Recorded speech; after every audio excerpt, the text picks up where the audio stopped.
Subscribe करिए hi-fi study channel को, bell icon को प्रेस कीजिए लेटेस्ट वीडियो अपडेट सबसे पहले पाने के लिए। नमस्कार साथियों, एक बार फिर से आप सभी का बहुत बहुत स्वागत करता हूं आपके अपने चैनल हाईफाई स्टडी पे। दोस्तों, मैंने आप सभी को बताया था कि हर एक टॉपिक को क्लियर कराना मेरा परम कर्तव्य बनता है आप सभी के लिए।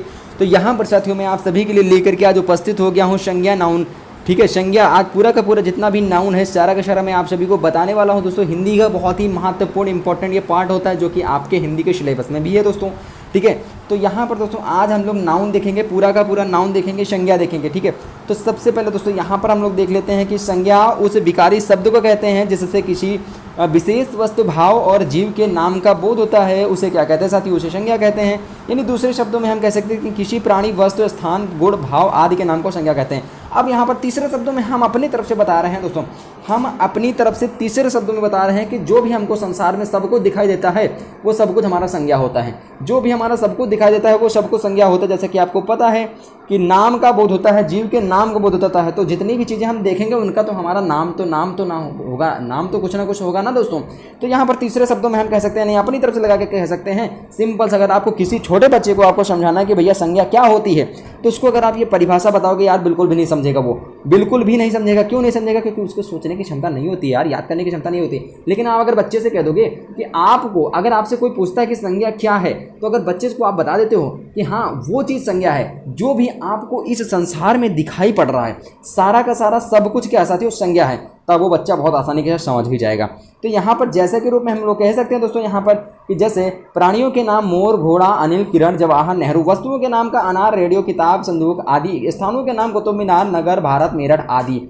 उसके बाद भावों के नाम वीरता, बुढ़ापा, मिठास आदि। यानी कि यहाँ पर दोस्तों बताया गया है, यहाँ वस्तु शब्द का प्रयोग व्यापक अर्थ में हुआ है जो केवल वाणी और पदार्थ का वाचक नहीं है वरन उनके धर्मों का भी सूचक है। साधारण अर्थ में वस्तु का प्रयोग इस अर्थ में नहीं होता है, अतः वस्तु के अंतर्गत प्राणी, पदार्थ और धर्म आते हैं और इन्हीं के आधार पर संज्ञा के भेद किए गए हैं। अब यहाँ से दोस्तों हम लोग देखेंगे संज्ञा के भेद होते हैं। संज्ञा के कौन कौन से भेद होते हैं? संज्ञा के 5 भेद होते हैं: व्यक्तिवाचक संज्ञा, भाववाचक, जातिवाचक संज्ञा, भाववाचक संज्ञा, समूहवाचक संज्ञा और मटेरियल नाउन, कलेक्टिव नाउन। ठीक है, ये हो जाएगा समूहवाचक संज्ञा और द्रव्यवाचक संज्ञा। तो सबसे पहले दोस्तों यहाँ पर हम लोग देखेंगे अपना जो कि हमारा दिया गया है दोस्तों व्यक्तिवाचक संज्ञा। क्लियर? यानी कि पूरी की पूरी संज्ञा इस पीडीएफ में आपको देखने को मिलेगी दोस्तों। पीडीएफ आपके लिए बहुत ज़्यादा इंपॉर्टेंट है ये पीडीएफ, सभी साथी इसको जरूर से जरूर ले लेंगे।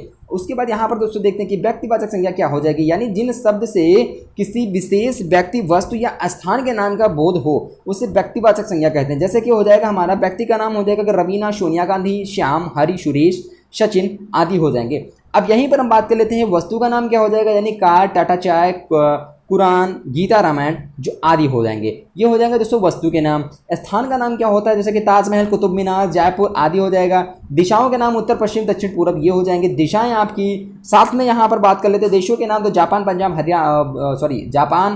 Japan, Bharat, America, Pakistan, Burma ये हो जाएंगे। और राष्ट्रीय जातियों के नाम यानी भारत, रूसी और अमेरिकी। उसके बाद यहाँ पर बात कर लेते हैं समुद्रों के नाम के काला सागर, भूमध्य सागर, हिंद महासागर, प्रशांत महासागर ये हो जाएंगे दोस्तों समुद्रों के नाम। अब यहीं पर दोस्तों हम लोग बात कर लेते हैं नदियों के नाम। यानी नदियों के नाम में आपका हो जाएगा गंगा, ब्रह्मपुत्र, बोलगा, कृष्णा, कावेरी, सिंधु ये हो जाएंगे।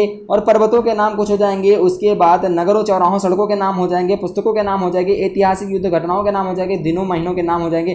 ठीक है दोस्तों, इनके अंतर्गत ये सब आ जाता है। उसके बाद यहाँ पर दोस्तों हम लोग बात कर लेते हैं नेक्स्ट अपना जातिवाचक संज्ञा के बारे में। तो जातिवाचक संज्ञा क्या होती है? यानी बच्चा, जानवर, नदी, अध्यापक, बाजार, गली, पहाड़, खिड़की, स्कूटर आदि शब्द एक ही प्रकार प्राणी, वस्तु और स्थान का बोध करा रहे हैं, इसलिए ये दोस्तों क्या हो जाते हैं? जातिवाचक संज्ञा के नाम से जाते हैं। यानी इस प्रकार जिन शब्द से किसी जाति के सभी प्राणियों या पदार्थों का बोध होता है, सभी प्राणियों या पदार्थों का बोध होता है उसे जातिवाचक संज्ञा कहते हैं दोस्तों।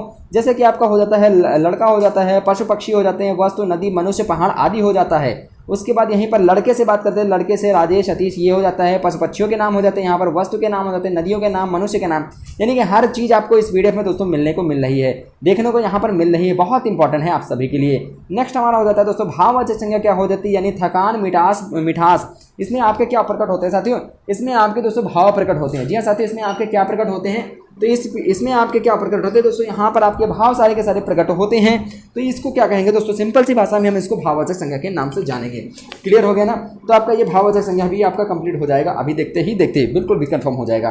ठीक है दोस्तों। तो यहाँ पर यानी कि थकान, मिठास, बुढ़ापा और हंसी, आज़ादी, चढ़ाई, वीरता, ये सब दोस्तों किसके अंतर्गत आते हैं, ये सब आती है दोस्तों भाववाचक संज्ञाएं। यानी कि इसमें क्या हो रहा है, भाव का बोध हो रहा है। किसका बोध हो रहा है, भाव का बोध हो रहा है। यानी इस प्रकार अब देखते हैं दोस्तों यहाँ पर कि इस प्रकार जिन शब्दों से किसी प्राणी या पदार्थ के गुण, भाव, स्वभाव अथवा या अवस्था का बोध होता है उन्हें भाववाचक संज्ञा कहते हैं। जैसे कि उत्साह, ईमानदारी, बचपन आदि हो जाएगा। और उदाहरणों में हम इसको कह सकते हैं उत्साह से मन का भाव होता है और ईमानदारी से गुण का भाव होता है। और बचपन क्या है, जीवन की एक अवस्था है या दशा को बताता है। अतः उत्साह, ईमानदारी, बचपन जो क्या है दोस्तों, ये सब आती हैं हमारी भाववाचक संज्ञाएं के अंतर्गत आती हैं। ठीक है। यानी इसी में हम कह सकते हैं कि हर पदार्थ का धर्म होता है और पानी में शीतलता, आग में गर्मी, मनुष्य में देवत्व और पशुत्व इत्यादि का होना आवश्यक होता है। और पदार्थ का गुण या धर्म पदार्थ से अलग नहीं रह सकता। घोड़ा है तो उसमें बल है, वेग है और आकार भी है। अब यहीं पर बात कर लेते हैं व्यक्तिवाचक संज्ञा तथा व्यक्तिवाचक संज्ञा की तरह भाववाचक संज्ञा से भी किसी एक भाव का बोध होता है। और धर्म, गुण, अर्थ और भाव प्रायः पर्यायवाची शब्द हैं और इस संज्ञा का अनुभव हमारी इंद्रियों को होता है और प्रायः इसका बहुवचन होता है। इसका क्या होता है साथियों, बहुवचन होता है। अब यहीं पर बात कर लेते हैं कि भाववाचक संज्ञाओं का निर्माण। भाववाचक संज्ञाओं का निर्माण क्या होता है, यानी भाववाचक संज्ञाओं का निर्माण जातिवाचक संज्ञा, विशेषण, क्रिया, सर्वनाम और अवयव शब्दों से बनती है। यानी भाववाचक संज्ञा बनाते समय शब्दों के अंत में प्रायः पंत, त्व, ता आदि शब्दों का प्रयोग किया जाता है। आदि शब्दों का प्रयोग जो है साथियों वो किया जाता है। यानी कि अगर जातिवाचक संज्ञा से भाववाचक शब्द बनाना है तो यहाँ पर आप देख सकते हैं कुछ दिए गए हैं यहाँ पर इंपॉर्टेंट। जैसे कि जातिवाचक संज्ञा से आपको भाववाचक संज्ञा बनाना है तो ता, मैंने आपको बताया था ना, ता आप लगा सकते हैं। यानी स्त्री में स्त्रीत्व हो जाएगा, मनुष्य में मनुष्यता हो जाएगा और शास्त्र में हो जाएगा शास्त्रीयता हो जाएगा, पशु में पशुता हो जाएगा। इसी प्रकार हो जाएगा धनुज में धनुजता हो जाएगा, पुरुष में पुरुषत्व हो जाएगा, नारी में नारीत्व हो जाएगा। यानी त्वा अथवा ता अथवा ई, पंडित में पंडिताई हो जाएगा, सेवक में सेवा हो जाएगा। ये हो जाएंगे लगाने पर। अब यहाँ पर दोस्तों बात कर लेते हैं हम लोग कि विशेषण से भाववाचक संज्ञा बनाना। विशेषण से भाववाचक संज्ञा बनाने यानी विशेषण और भाववाचक संज्ञा लघु, लघुता, लघुत्व, लाघव, लघु, लघुता, लघुत्व, लाघव। और उसके बाद एक में हो जाएगा एकता, एकत्व, खट्टा, खटाई। और आपका आ जाता है गंवार और गंवारपना। ठीक है, गंवार और गंवारपन आ जाता है, बूढ़ा, बुढ़ापा आ जाता है, नवाब, नवाबी आ जाती है, बड़ा, बड़ाई, ये सब आ जाते हैं इसके अंतर्गत। ठीक है, बहुत सारे इसमें आपको उदाहरण भी मिल जाएंगे अच्छे अच्छे, जिससे आपकी अच्छे से अच्छी तैयारी हो जाएगी साथियों। ठीक है, अच्छे से अच्छी तैयारी आपकी हो जाएगी। उसके बाद यहाँ पर थर्ड नंबर आता है आप सभी का क्रिया से भाववाचक संज्ञा बनाना। यानी क्रिया से भाववाचक संज्ञा कैसे बनाते हैं वो देखेंगे हम लोग। ठीक है, तो क्रिया हो जाएगी आपकी खोजना, खोज, जीतना, जीत, लड़ना, लड़ाई, चलना, चाल चलन। उसके बाद देखना, दिखावट, दिखावा, सींचना, सिंचाई, पहनना, पहनावा, लूटना, लूट, घटना, घटाव, बोलना, बोल, झूलना, झूला, ये सब हो जाएगा इसके अंतर्गत। ठीक है, ये आप लोग PDF लेके और अच्छे से आप पढ़ सकते हैं। फोर्थ नंबर हो जाएगा हमारा संज्ञा के विशेषण बनाना। संज्ञा की विशेषण बनाने यानी संज्ञा विशेषण अंत, अंतिम, अंत्य हो जाएगा। और अवश्य, आवश्यक, अभिमान, अभिमानी, इच्छा, इच्छिक, ईश्वर, ईश्वरीय, उन्नत, उन्नत, ये सब आपके आ जाएंगे इसके अंतर्गत। बहुत सारे इसमें मैंने आपको इंक्लूड कर दिए हैं। उसके बाद 5 नंबर हमारा हो जाएगा कि क्रिया से विशेषण बनाना। क्रिया से हम लोग विशेषण कैसे बनाएंगे, तो आप देख सकते हैं यहाँ पर क्रिया दिया गया है और आपका दिया गया विशेषण। यानी लड़ना, लड़ाकू, अड़ना, अड़ियल, लूटना, लुटेरा, पानी, पियक्कड़, जड़ना, जड़ाऊ। ठीक है, पालना, पालतू, टिकना, टिकाऊ, बिकना, बिकाऊ, ये सब इसके अंतर्गत आ जाते हैं। उसके बाद 6 नंबर हमारा जाता है कि सर्वनाम से भाववाचक संज्ञा बनाना। सर्वनाम से भाववाचक संज्ञा कैसे बनाना है, यानी अपना, अपनापन और अपनाओ, निज, निजित्व, निजता, स्व, स्वत्व और अहंकार। ठीक है, उसके बाद दोस्तों यहाँ पर 6 नंबर हम लोग देखेंगे। 6 नंबर हमारा दिया गया है कि सर्वनाम से भाववाचक संज्ञा बनाना। सर्वनाम से भाववाचक संज्ञा कैसे लगा सकते हैं? वा, ता, का, रा, वा, त्व, रा, ता और वा, यानी अपना से अपनापन, अपनाओ, निज से निजता, निजता, स्व से स्वात्व हो जाएगा और अह से अहंकार हो जाएगा। इसी प्रकार से आपके 2-3 और एक्स्ट्रा मैंने रख दिए हैं। अब यहीं पर दोस्तों 7 नंबर हमारा पॉइंट आता है कि क्रिया विशेषण से भाववाचक संज्ञा, तो मंद से मंदी हो जाएगा, दूर से दूरी हो जाएगा, तीव्र से तीव्रता हो जाएगा और शीघ्र से शीघ्रता इत्यादि हो जाएगा। ये आ जाएंगे दोस्तों क्रिया विशेषण से भाववाचक संज्ञा बनाना। क्रिया विशेषण से दोस्तों भाववाचक संज्ञा कैसे बनाना है ये देखेंगे हम लोग। उसके बाद दोस्तों 8 नंबर यहाँ से आता है अवयव से भाववाचक संज्ञा बनाना, यानी परस्पर से पारस्पर्य, समीप से समीप्य और निकट से नैकट्य और शाबाश से शाबाशी, वाहवाह से वाहवाही, इस तरह हो जाएंगे। उसके बाद दोस्तों यहाँ पर देखेंगे हम लोग समूहवाचक संज्ञा क्या होती है। ठीक है साथियों, समूहवाचक संज्ञा देखेंगे, यानी जिस संज्ञा शब्दों से वस्तुओं के समूह या समुदाय का बोध हो उसे समूहवाचक संज्ञा कहते हैं। जैसे कि व्यक्तियों का समूह भीड़, जनता, सभा, कक्षा, वस्तुओं का समूह गुच्छ, कुंज और मंडल, घौद। ठीक है, घैर, जिसे घौर के नाम से भी जानते हैं। जैसे कि क्या होता है, केले की घेर बोलते हैं ना, केले की जो होती है क्या बोलते हैं, जो फल होते हैं जब एक में लगे होते हैं तो उसको घेर बोलते हैं। ठीक है, तो वही हो जाता है घौद। उसके बाद व्यक्तियों का समूह जो होता है भीड़, जनता, कक्षा, वस्तुएं, शबा, और वस्तुओं का जो समूह होता है उसको गुच्छ, कुंडल, ये सब इसके नाम से जानते हैं दोस्तों। उसके बाद दोस्तों अगर यहीं पर हम लोग बात कर लेते हैं द्रव्यवाचक संज्ञा के बारे में, तो द्रव्यवाचक संज्ञा क्या होती है, यानी जिन संज्ञा से नाप तौल वाली वस्तुओं का बोध हो उसे द्रव्यवाचक संज्ञा कहते हैं। दूसरे शब्दों में इसको हम कह सकते हैं कि जिन संज्ञा शब्दों से किसी धातु, द्रव्य या पदार्थ का बोध हो उन्हें द्रव्यवाचक संज्ञा कहते हैं। और जैसे कि तांबा, पीतल, चावल, घी, तेल, सोना आदि हो जाएगा इसके अंतर्गत। अगला हो जाएगा दोस्तों यहाँ पर कि संज्ञाओं का प्रकोप क्या हो जाएगा, यानी संज्ञाओं का प्रकोप भी कभी कभी उलटफेर हो जाया करता है, कभी कभी उलटफेर इसका भी हो जाया करता है। और कुछ उदाहरण यहाँ दिए जा रहे हैं। पहला हो जाएगा हमारा कि जातिवाचक, व्यक्तिवाचक। तो कभी कभी जातिवाचक संज्ञाओं का प्रयोग व्यक्तिवाचक संज्ञाओं में होता है।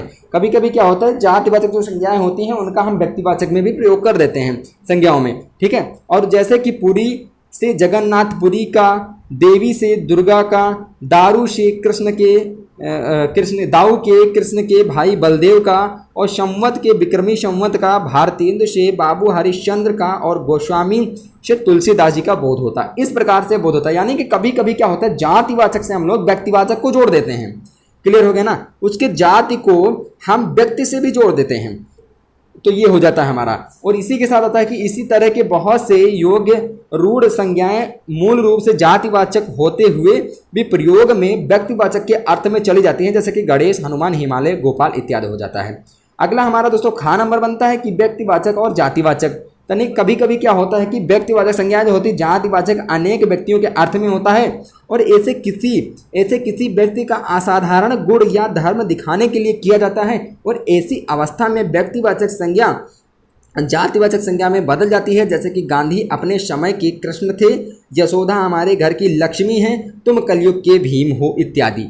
ये हो जाता है दोस्तों, इस प्रकार से चेंजिंग हो जाती है इसकी। उसके बाद नेक्स्ट हमारा बनता है दोस्तों कि भाववाचक और जातिवाचक। या दोस्तों भाववाचक और जातिवाचक क्या होता है, यानी कभी कभी भाववाचक संज्ञा का प्रयोग जातिवाचक संज्ञा में होता है। उदाहरण के तौर पे ये सब कैसे अच्छे पहरावे हैं, यहाँ पहरावा भाववाचक संज्ञा है किंतु प्रयोग जातिवाचक संज्ञा में हुआ है। पहरावे से पहनने के वस्त्र का बोध होता है। उसके बाद यहाँ पर दोस्तों बात कर लेते हैं हम लोग एक संज्ञा के रूपांतरित लिंग, वचन और कारक के संबंध में। तो संज्ञा क्या है, विकारी शब्द है, और विकार शब्द रूप को परिवर्तित अथवा रूपांतरित करता है। संज्ञा के रूप में लिंग, वचन और कारक चिन्हों यानी परसर के कारण बदलते हैं। उसके बाद दोस्तों यहाँ पर बात कर लेते हैं हम लोग लिंग के अनुसार, या दोस्तों लिंग के अनुसार बात कर लेते हैं। यानी नर खाता है, नारी खाती है, लड़का खाता है और लड़की खाती है।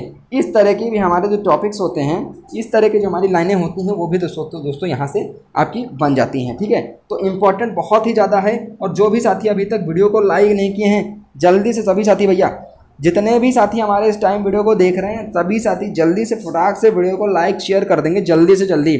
अब यहाँ पर दोस्तों बात है कि इन वाक्यों में क्या होता है कि नर पुल्लिंग है और नारी स्त्रीलिंग है। यानी कि दोस्तों यहाँ पर लड़का पुल्लिंग है और लड़की स्त्रीलिंग है। इस प्रकार लिंग के आधार पर संज्ञाओं का रूपांतरण होता है। अब दोस्तों यहाँ पर बात कर लेते हैं कि वचन के आधार पर, वचन के अनुसार क्या होता है। तो वचन के अनुसार अगर यहाँ पर हम बात कर लेते हैं दोस्तों कि लड़का खाता है, लड़के खाते हैं, लड़की खाती हैं, लड़कियाँ खाती हैं, लड़का जा रहा है, 3 लड़के जा रहे हैं, इस तरह के वाक्य। यानी इन वाक्यों में क्या हो रहा है साथियों, इन वाक्यों में हो रहा है कि लड़का शब्द एक के लिए आया है और लड़के जो हैं वो एक से अधिक वाक्य के लिए, अधिक के लिए आए हैं। लड़की जो है वो एक के लिए है, लेकिन लड़कियां जो हैं वो एक से अधिक के लिए व्यवहृत हुआ है। यहाँ पर संज्ञा के रूपांतरण का आधार वचन है, लड़का एक वचन है और लड़के बहुवचन हैं। ये हो जाएगा दोस्तों वचन के आधार पर, ये हो जाएगा दोस्तों किसके आधार पर, वचन के अनुसार। उसके बाद यहाँ पर अगर बात कर लेते हैं हम लोग कि कारक चिन्हों के अनुसार क्या होते हैं। यानी लड़का खाना खाता है, लड़के ने खाना खाया, लड़का खाना खाता है और खाना खाने के बाद क्या हुआ, लड़के ने खाना खाया, और लड़की खाना खाती है और लड़कियों ने खाना खाया। मतलब लड़कियों ने खाना खाया मतलब खाने के बाद बताया जा रहा है। यानी इन वाक्यों में लड़का खाता है में लड़का पुल्लिंग एवं एक वचन है और लड़के ने खाना खाया, यानी इसमें भी क्या है कि लड़के पुल्लिंग एक वचन है, पर दोनों के रूप में भेद है, दोनों के रूप में भेद है। यानी इस रूपांतरण के कारण कर्ता कारक का चिन्ह ने है, जिससे एक वचन होते हुए भी लड़के रूप हो गए हैं। और इसी तरह लड़के को बुलाओ, लड़के से पूछो, लड़के का कमरा, लड़के के लिए चाय लाओ इत्यादि वाक्यों में संज्ञा लड़का लड़के एक वचन में आई है, लड़का लड़के एक वचन में आई है। अब यहीं पर अगर बात कर लेते हैं कि इस प्रकार संज्ञा बिना कारक चिन्ह के भी होती है और कारक चिन्हों के साथ भी, यानी दोनों स्थितियों में संज्ञाएं एक वचन में अथवा बहुवचन में प्रयुक्त होती हैं। उदाहरण के तौर पर ले लेते हैं हम लोग कि बिना कारक चिन्ह के, बिना कारक चिन्ह के अगर हम लोग यहाँ पर उदाहरण के तौर पे ले लेते हैं साथियों, तो यहाँ पर दोस्तों हमारा बन जाता है कि लड़के खाना खाते हैं, ये आपका बहुवचन के रूप में आ जाता है। लड़कियाँ खाना खाती हैं, ये आपका बहुवचन। यानी ये दोस्तों हो जाएंगे कि बिना कारक चिन्ह के, बिना कारक चिन्ह के। अब यहीं पर बात कर लेते हैं कि कारक चिन्हों के साथ, कारक चिन्हों के साथ कैसे हो जाएगा। यानी लड़कों ने खाना खाया, लड़कियों ने खाना खाया, लड़के से पूछो, लड़कियों से पूछो। इस प्रकार की संज्ञा के रूपांतरण के लिए, इस रूपांतरण के लिए वचन और कारक के कारण होता है, वचन और कारक के कारण होता है। तो यहाँ पर दोस्तों आप लोगों ने देखा लिंग के अनुसार भाववाचक, ये सब सारी की सारी संज्ञाएं आप लोगों ने देखी, जो कि आपको पता है बहुत ज़्यादा इम्पोर्टेंट है। जी हाँ साथियों, बहुत ही ज़्यादा आप सभी के लिए इम्पोर्टेंट है। संज्ञा के भेद यहाँ पर आप लोगों ने दोस्तों देखा, इस तरह के 5 भेद होते हैं। कौन कौन से होते हैं। पहला हो जाएगा व्यक्तिवाचक, प्रॉपर, जातिवाचक, भाववाचक, समूहवाचक, द्रव्यवाचक। ये 5 प्रकार के आप लोगों ने संज्ञा के भेद देखे हैं, जो कि आपके लिए बहुत ही इंपॉर्टेंट है, बहुत ही आईएमपी। ये पीडीएफ आप सभी के लिए दोस्तों है, तो इस पीडीएफ को आप लोग जरूर से जरूर सभी साथी ले लेंगे। और जो भी साथी चैनल पर नया है, चैनल को सब्सक्राइब कर लेंगे। जो भी साथी अभी तक वीडियो को लाइक नहीं किए हैं, फटाक से वीडियो को लाइक कर देंगे और दोस्तों के साथ शेयर भी कर देंगे। तब तक के लिए थैंक यू। जय हिंद, जय भारत, वंदे मातरम। मिलते हैं फिर से नए नेक्स्ट वीडियो के साथ।